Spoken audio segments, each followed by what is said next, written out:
За та бүхэнд энэ өдрийн амар амгалан айлтгая. Эдийн засгийн хүндрэлийг даван туулах, тогтворжуулах хөтөлбөр гэж. Уг нь би бол дотроо бодохдоо яаж төмөө олноо бүгдээрээ энэ гадны хэрэглгээний зүйлээсээ өөрснөө эргээд бүгднг нь одоо хийдэг болтол нь бүтээдэг болох бай.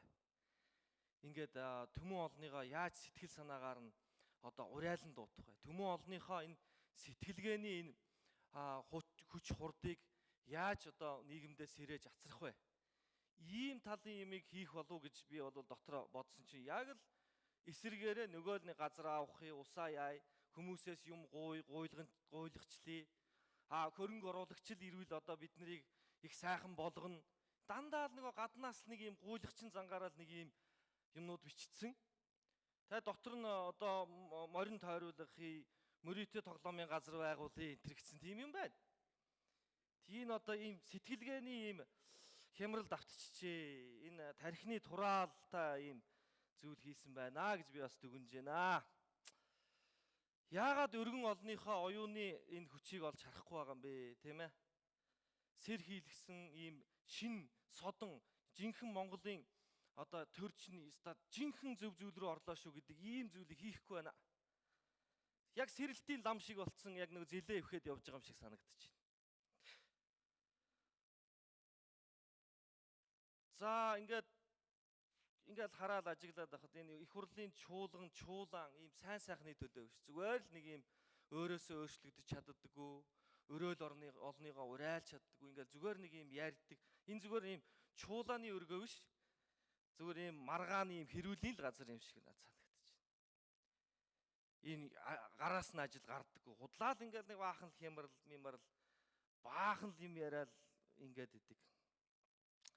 Ийм зүйл санагдаж байна. Тэгээд уг нь бол маш хэртнээс хэлээд байгаа.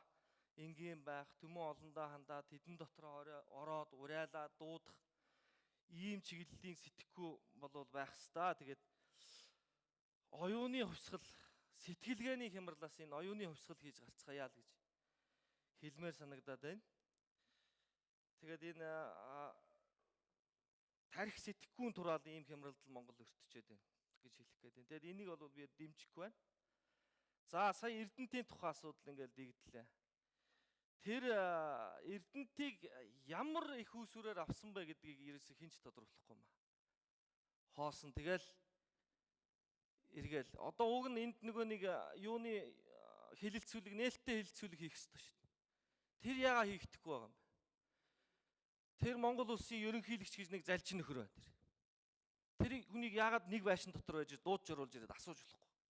Тэр 27 настай залуу гэж яригдаад. Тэр хүнийг Монгол банкны төрүүчийн захирал нь хаана вэ? Тэр нөхрийг дууж цацарж энд асуумаар шүү.